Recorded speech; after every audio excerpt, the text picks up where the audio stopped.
Contoh kecil aja. Anak-anak yang hadir ya, ingat ya, kamu anak-anak perhatikan. Coba cari karet, cari kantong kresek, cari yang kecil-kecil. Jangan tanya papamu, gak akan tahu. Tanya mamamu, dia tahu. Iya atau tidak? Di mana itu karet? Di mana itu? Mama yang paling tahu. Itulah perempuan. Nah, saudara, pemicu kanker yang terbesar adalah koleksi sakit hati. Masih tersusun rapi. Ini mengerikan, saudara. Tolong perempuan, kalau Tuhan menciptakan perempuan beda dengan laki-laki, ketika papa memberikan perempuan lemari lebih banyak daripada laki-laki, maksud papa di surga, almari perempuan jangan disimpan koleksi sakit hati, kecewa, dendam. Katakan amin. Jangan. Itu sumber kanker. Sakit hati membuat orang stres. Ada perempuan hobinya begini. Kalau ada yang bertobat tadi, malam gak bisa tidur. Bukan karena duitnya banyak dihitungi gak habis-habis, bukan. Malam gak bisa tidur, duduk, melamun. Mengingat sakit hati masa lalu. Nah, koleksinya dibongkari lagi. Tahun 64 aku disakiti mantan pacarku yang pertama. Tahun 67 aku disakiti lagi terus gitu. Ingat semua. Nah, saudara cari ahli jiwa. Para psikolog menemukan penyakit berbahaya ini. Perempuan itu rasa puas, betul puas. Kalau dia itu bisa menikmati sakit hatinya sambil gitu ya. Itu sudah sampai keringatan semua, tidurnya jadi enak sekali. Oh, ada yang gitu enggak? Awas, itu enggak ada, puji Tuhan kalau enggak ada. Itu penyakit. Ada perempuan kalau sudah bisa nangis berjam-jam, lega sekali rasanya. Nah, untuk cari modal nangis supaya bisa nangis itu loh, kira-kira ngapain biasanya? Ayo, gak selalu malu-malu, ngakulah. Biasanya untuk supaya bisa nangis, perempuan itu terus cari apa? Apa? Kok iya? Melihat koleksinya lagi. Saudara, maaf. Ini yang membuat setan menang atas kebanyakan perempuan. Sebab hatinya, almari hidupnya tidak dipakai untuk menyimpan yang baik dan yang benar. Almari hatinya untuk menyimpan hal-hal yang jahat. Mudah-mudahan gak ada orangnya. Ini yang keenam dari perempuan tadi ya. Kok banyak betul. Ayo. Secara fakta, mantu laki atau mantu perempuan yang sering ribut dengan mama mertua. Aduh, saya tanya lagi. Maaf ini, jangan marah. Coba jawab. Mantu laki atau mantu perempuan yang sering ribut dengan mama mertua. Ini yang saya nggak ngerti. Kenapa sih perempuan lagi? Aduh. Begitu pula sebaliknya. Mama mertua atau papa mertua yang sering ribut dengan anak mantu laki atau perempuan. Dah, segitu aja sudah. Jawabnya apa? Mama mertua dengan kepada mantu perempuan. Sering terjadi papa mertua dengan mantu laki bisa akrab, betul. Jawab iya atau tidak? Saudara, kenapa setan bisa begini, kurang ajar? Yang ketujuh, jangan marah. Saya ngatakan firman, itu kan kata-kata. Kalau Tuhan berkata, namanya Tuhan berfirman. Tapi saya ingin katakan juga tentang kata-kata orang juga firman. Maaf, jangan tersinggung. Saudara yang sudah Kristen sekian lama, mana yang lebih gampang dihafal? Firman Tuhan atau firman mama mertua? Aduh, yang mana ini? Ayo jawab cepat. Mana yang lebih gampang dihafal? Firman Tuhan atau firman mama mertua? Cepat jawab.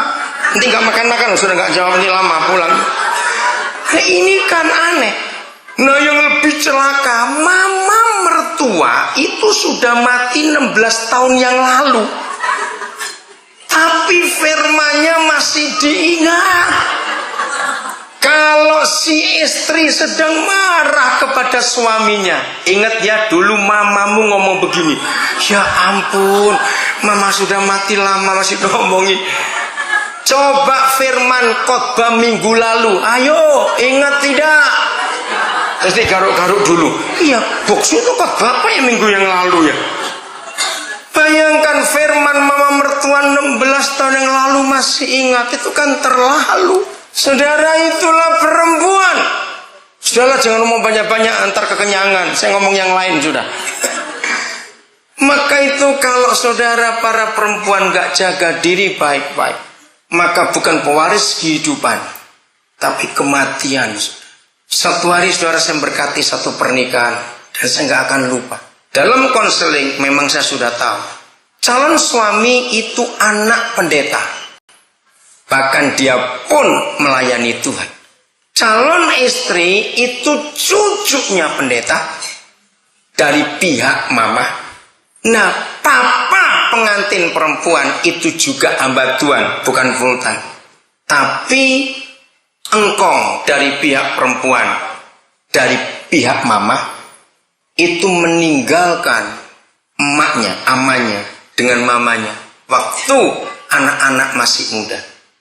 Tapi setelah tua, opa ini kembali pulang bertobat, hamba Tuhan. Oke? Lalu mamanya pengantin perempuan menikah dengan hamba Tuhan. Ternyata ini juga ditinggal karena selingkuh. Jadi anak ini bisa bayangkan disakiti hati oleh akongnya yang pendeta dari pihak mama, dan disakiti oleh papa kandungnya, walaupun nggak langsung dari pihak itu, papa kandungnya yang hamba Tuhan.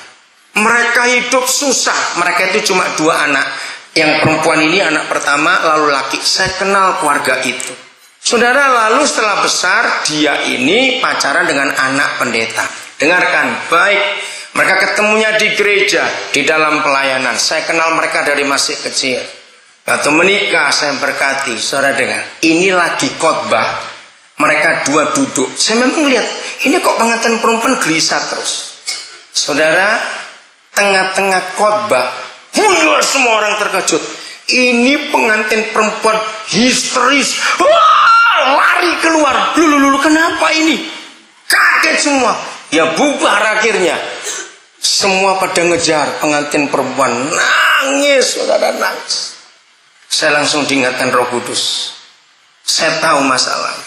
Ternyata selama dia duduk mendengar firman Tuhan, setan memutar ulang semua yang tersimpan di dalam hatinya.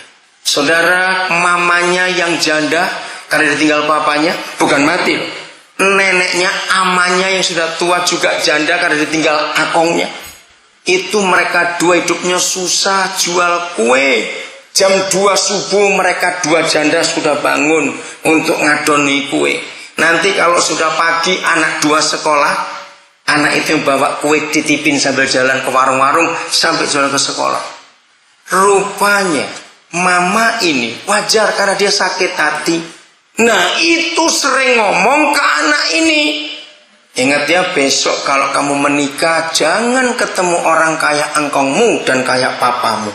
Walaupun hamba Tuhan, tapi begitu jahat. Gara-gara mereka kita susah. Sekali, 2 kali, 3 kali. Tiap kali mamanya susah cari duit, ngomong kalau besok menikah jangan cari kayak engkongmu, jangan cari kayak papa.